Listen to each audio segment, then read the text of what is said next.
تخيل كده معايا إن شاب صغير عنده شغف بتحقيق الأماني وبيقرر إنه يتعلم السحر اللي في الدنيا كلها بشغف وبقى ساحر مفيش زيه وبيحمي أمان الناس كلها من الأذى وبيحقق حلم الشخص الطيب واللي يستاهل. وفي الآخر بيلاقي هو ومراته جزيرة في قلب البحر، وساعتها بنوا مملكة جميلة جدا وكان بيجيلها ناس من أنحاء مختلفة من العالم، وكلهم استقروا في المملكة دي ووهبوا أمانيهم على أمل يحقق لهم أمنياتهم في يوم من الأيام. دي قصة الملك ومدينة روسوس، وبنروح لبنت جميلة من الشعب اسمها آشا، ودي بتكون بطلة قصتنا اللي عايشة مع جدها ومامتها ومعزتها فالنتينو. وبنعرف إن عيد ميلاد جدها النهاردة، وفي نفس الوقت ده بيكون الملك قرر يعمل حفل أماني النهاردة، وبتقول آشا لجدها إن دي أكيد مش صدفة إنه يعمل الحفلة في نفس يوم عيد ميلادك، وإنه أكيد هيحقق لك أمنيتك النهاردة. وبعدها بتروح آشا وهي كلها شغف بتستقبل الناس اللي بتيجي جديد للمدينة روسوس، تبدأ تحكي لهم قواعد المملكة بالظبط، وإنه هنا الشخص لما بيوصل لسن 18 بيوهب الملك أمنيته، ولكن الشخص ده ساعتها بينسى أمنيته تماما، عشان كده الملك بيحميها، وفي كل شهر بيعمل حفلة أماني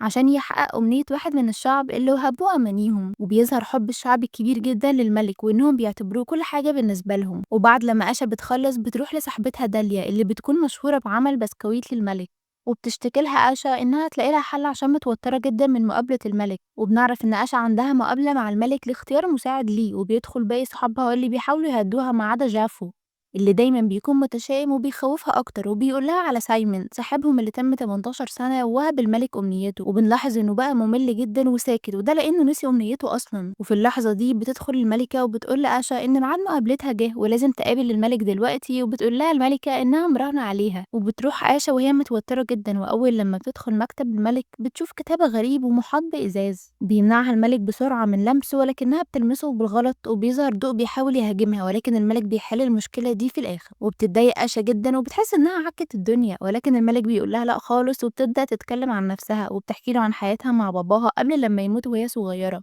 وبيتأثر الملك جدا بكلامها وبيقول لها انه اتعلم السحر وعمل المملكة دي عشان يكون في مكان آمن للناس. وبعدها بيدخلها المكتب السري بتاعه اللي بتتفاجأ آشا لما بتشوف أماني الناس موجودة فيه في شكل بلورات منورة، وبالصدفة بتمسك بلورة بتعرف إن دي أمنية جدها، وهي إن يكون مصدر إلهام للناس. وبتتأثر جدا وساعتها بتديها للملك وبتطلب منه إنه ممكن يحقق أمنية جدها النهاردة. وبيظهر عليه إنه اتضايق من طلبها بالسرعة دي، ولكنه بيشوفها وبيقول لها إن أمنية ملهاش لازمة ومش واضحة وبالتالي هو مش هيحققها، وإنه بس بيحقق الأمنيات اللي هو متأكد إنها في صالح المملكة. وبتتصدم آشا من طريقته وبتفهم إن كده في أماني مش هتتحقق خالص، ولكنه بيقول لها إنه هيحميها، وهي بتقول إن الأفضل الأماني اللي مش هيحققها هيرجعها لأصحابها اللي نسيوها تاني، ولأن ده ظلم ليهم. بيتعصب الملك جدا من كلامها وبيقول لها إنها مش فاهمة حاجة، وإنهم أصلا بيهبوا أمانيهم بمزاجهم، ولأن لما ينسوها هيرتاحوا. وآشا لسه هتعترض على كلامه ولكنه بيتعصب عليها، وبتتدخل الملكة وبيجي وقت الحفلة وبيطلب منها تاخد آشا تقعد معاها. وفي الحفلة بيكون في اتنين بلغوا 18 سنة وهيوهبوا أمانيهم للملك، وبتكون آشا حزينة جدا من اللي بيحصل. وبيجي وقت تحقيق أمنية شخص، وللأسف مش بيختار جدها وبيحقق أمنية واحدة تانية.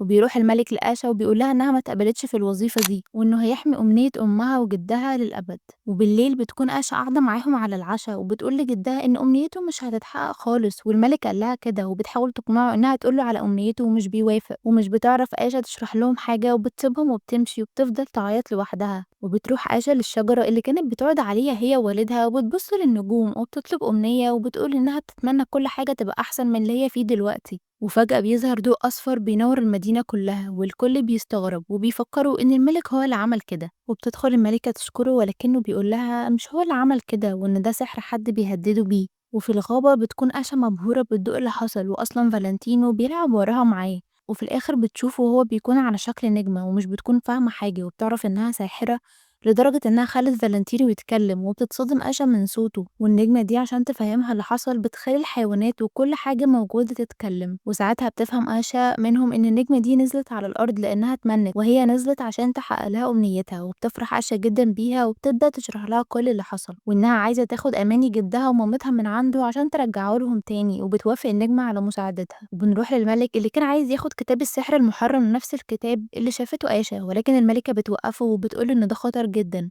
وإنه لازم يستعمل سحره هو أفضل، وبيوافق في الآخر على كلامها. وبتروح آشا تخبي النجمة وفالنتينو في أوضة الفراخ، وبتطلب من داليا إن تقولها طريقة بيروحوا بيها على مكتب الملك. وفجأة بيروح صاحبها على أوضة الفراخ، وبتحاول آشا توقفه، وبيجي صحابها كلهم ومش بتقدر تخبي عليهم حاجة، وبتفتح لهم أوضة الفراخ وبيشوفوا منظر الفراخ كلها وهي مسحورة. وبتشرح لهم آشا في الآخر كل اللي حصل، وبتطلب منهم إن محدش يعرف السر ده أبدا مهما حصل، وبتوعدهم إنها مش هتأذي أي حد بأمنيتها دي. وبتساعدها داليا وبتعرفها طريق المكان اللي بيطلع على مكتب الملك، وبتقول لها آشا إنها تعطل الملك على قد ما تقدر. وبنشوف الملك مع الشعب وهو بيقول لهم إن الضوء اللي حصل ده مش هو اللي عمله، وإن في وسطهم خاين وبيستعمل سحر بيعرضهم لخطر، وبيقول لهم إن اللي يقدر يلاقي الشخص ده أو أي خيط يوصله ليه هيحقق له أمنيته، وأي حد هيساعد الشخص ده أمنيته عمرها ما هتتحقق. وفي اللحظة دي بنشوف آشا اللي بتحاول تفتح الباب وبتساعدها النجمة، ولكنها بالغلط بتولع في شوية حاجات كده على المكتب. وبتشوف داليا المنظر ده وبتحاول ساعتها تلهي الملك على طول عشان ما يطلعش المكتب، وبتفضل تسأله.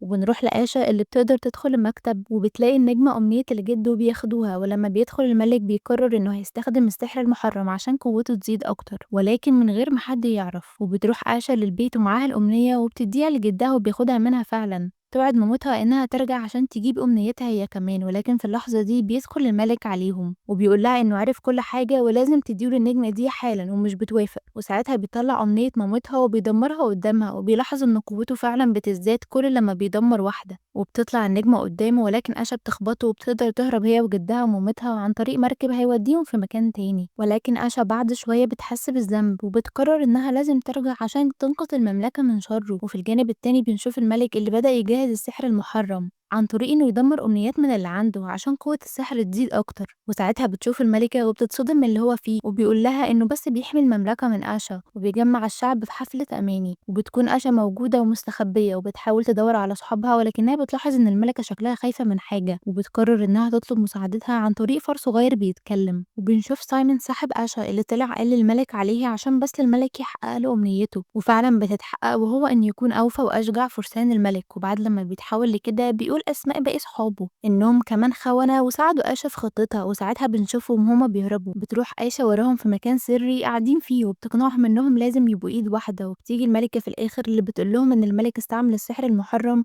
وبيتفقوا على خطة. والملكة بتروح للملك تقوله إن في حد شاف آشا في الغابة، وده جزء من الخطة طبعا. وبتكون آشا في الغابة بتقول للنجمة إن أول لما الملك يجي هتروحي على طول تساعديهم وتحرروا الأماني، وساعتها بتديها عصا سحرية. وبيجي الملك وبيفضل يجري ورا آشا، واللي بيظهر إنها مش عارفة تستعمل العصا السحرية خالص. وفي الوقت ده صحاب آشا بيحاولوا يفتحوا الصومعة عشان يحرروا الأمنيات، ولكن بيلاقوا صعوبة، ولكنهم بيعرفوا يفتحوه في الآخر وبتتحرر الأماني فعلا. وبنشوف آشا وهي بيهجم عليها الملك اللي بنعرف إنه أصلا سايمون وكان متنكر في شكل الملك، وساعتها بيجي الدب وبيقدر ينقذ آشا منه. وفي نفس الوقت اللي الأماني بتتحرر فيه بيجي الملك وبيسيطر عليهم كلهم، وبتيجي آشا ولكن الملك ساعتها بيسحب النجمة في العصا السحرية وبيسيطر شر كله على المملكة وبيكتف كل الشعب من الحركة. وفي اللحظة دي بتزعل آشا جدا وبتغني بحزن، وبيغني الشعب كله معاها وبيفضلوا يتمنوا، وبتنور النجمة كل واحد فيهم. وبنعرف إن ده بيأثر جدا على قوة سحر الملك، وبتبدأ تضعف شوية بشوية. تتحرر الأماني كلها في الآخر وكل أمنية بترجع لصاحبها. وبيجي سايمون وبيعتذر لآشا على كل اللي عمله وإنه ما كانش قاصد يعمل كل ده. بنلاقي الملك اتحشر في المراية دي وده سبب شر أعماله أكيد. وفي آخر مشهد بتدي النجمة لآشا عصا سحرية، وبيتفق شعب المملكة كله على إنها تبقى عرفتهم الطيبة. كده تكون انتهت قصتنا. ولو عجبك الفيلم ده وعايز تشوف أفلام كرتون زيه دوس لايك واشترك في القناة، واستناني في ملخص جديد قريب. باي باي.